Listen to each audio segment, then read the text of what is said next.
All right, all right, all right, all right, all right. What's up, everybody? My people in Manhattan, the Boogie Down Bronx, Queens, or Staten Island, my home borough, Brooklyn. Back out with another video. And I'm a little late to this video, but it's here now. On September the 11th of this year, of course, marked the 21-year anniversary of 9/11. It's a tragic day. It also marked the 15-year anniversary of Kanye West's iconic and legendary third album, Graduation. Excuse me. Which, to me, is my personal favorite Kanye West album. Like, if I had to pick one Kanye album to bump for the rest of my life, I'd pick this one. This shit is a straight-up classic, and I've said this a million times, I'll keep saying it. Kanye West is one of three hip-hop artists, in my opinion, who can say their first five albums were straight classics, along with DMX and Outkast. Graduation, this was my shit. This was actually the first album I ever bought with my own money. When I was a little kid, I was doing chores around the house, my pops was paying me. Now, I remember listening to the singles leading up to this album. I believe the singles he released leading up to this album was Stronger and The Good Life, featuring T-Pain. And I was like, damn, I need to get this shit when it comes out. And I copped it. I listened to it, and this has been my favorite Kanye album ever since, even after the release of 808s and Heartbreak and My Beautiful Dark Twisted Fantasy. Of course, going back to his first two projects, The College Dropout and Late Registration. You know, of course, this album, here's one of the hit singles, Good Life, featuring T-Pain. And this is my personal favorite. This is probably my favorite Kanye West song of all time, Flashing Lights. The bars are, not to get at Kanye, the bars are kind of, simplistic. I mean, Kanye's not the best, pure rapper. Like, he's not Jay or Nas or anybody like that, but he's a great producer. He has a great ear. Yeah, his bars aren't all complete whack juice, but this is probably my favorite Kanye West song of all time.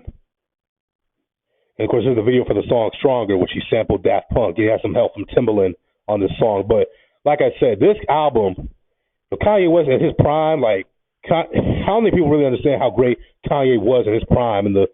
From the mid-late, really from Graduation all the way up to My Beautiful Dark Twisted Fantasy, maybe even Watch the Throne. Like, Kanye was at the top. Him and Wayne were clearly the top two rappers in the industry, and I did a video on that, about a year ago. I'll probably put a link into it in the description down below, called Lil Wayne and Kanye West, the Joint Monarchy. But Kanye was on one, man, on this project. And of course, this album coincided with the release of 50 Cent's third album, Curtis, and the hype leading up to this, 50 and Kanye declared war on each other, proverbial war, on whose album could outsell who. Kanye West, kind of progressive, emo rap, alternative rap, whatever you want to call it, or 50 Cent's Curtis album, which was, as we know, is 50 Cent's, was a straight gangsta album. Now, I've said this before.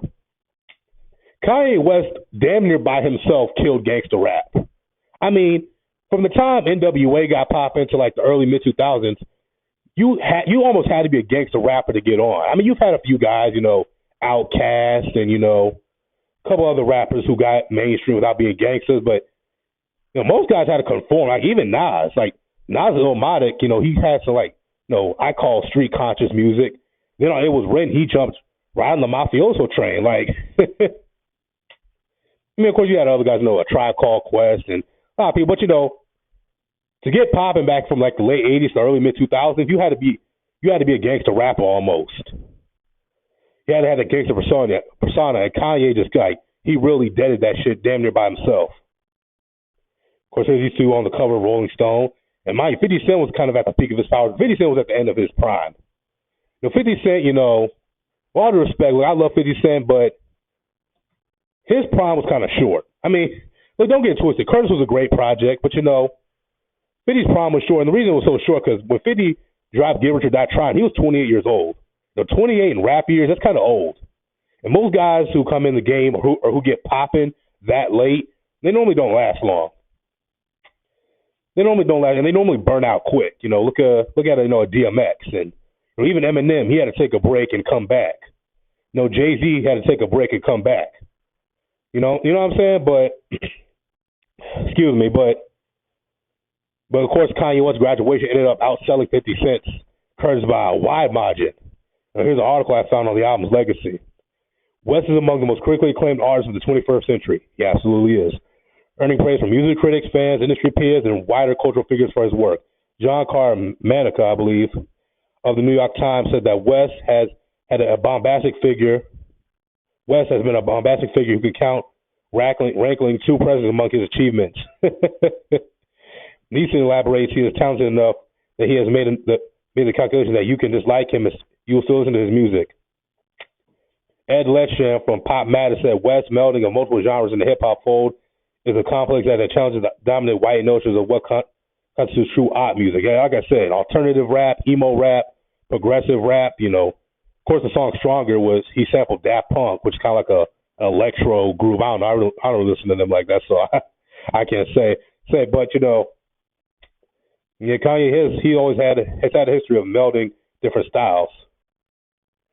Rolling Stone encapsulated West by calling him an interesting and complicated a pop star as the 2000s produced, a rapper who mastered up and moved beyond the hip-hop game, a producer who created a signature sound and then abandoned it to his imitators, a flashy, free-spending celebrity with insightful things to say about college, culture, economics, and an egomaniac with more than enough artistic firepower to back it up. Yeah, Kanye, Just Blaze and all those dudes.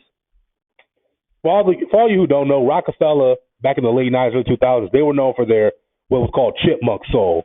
And they would sample old soul music. Of course, we all know Kanye's from Chicago. Chicago has a great history of soul music.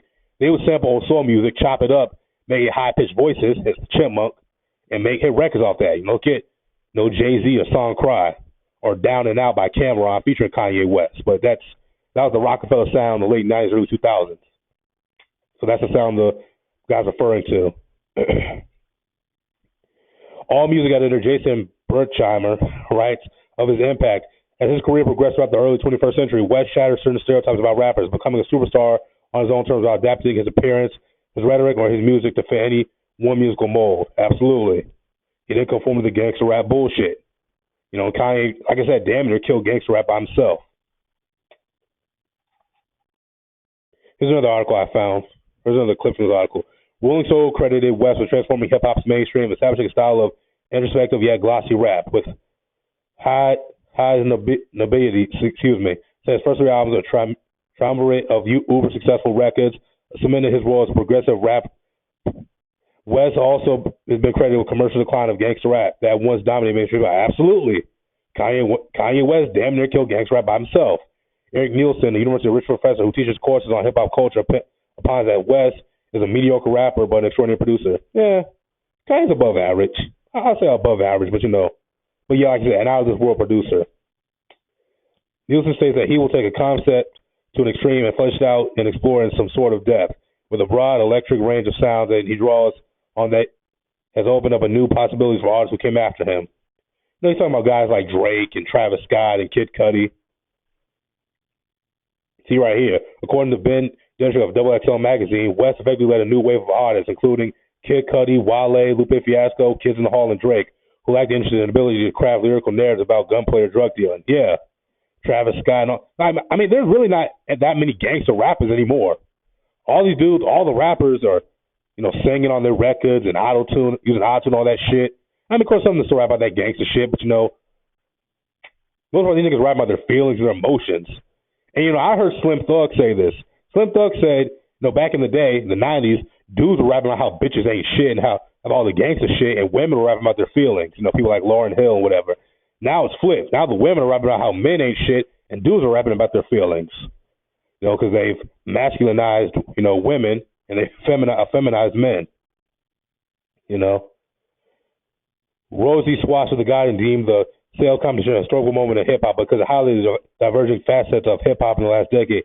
The former was gangster rap for the naughties, while West was thinking man's alternative. Like I said, this is my favorite Kanye West album of all time. And my favorite track of it is, Flashing Lights, and of course, have the other hits like Good Life and Stronger. I like Barry Bonds featuring Lil Wayne and Drunk and Hot Girls featuring Mos Def. Tell me what you guys think in the comment section down below. What's your favorite Kanye West project? Do you agree this is his best album? Look, his best album would probably be My Beautiful Dark Twisted Fantasy in all objectivity. But my personal favorite is Graduation. Tell me what you think in the comment section down below. I'll put a link to the Lil Wayne Kanye West video I did in the description. I'll also put a link to the greatest of all time video I did on Kanye West about a year ago in the description. All right? I'm going to see you all.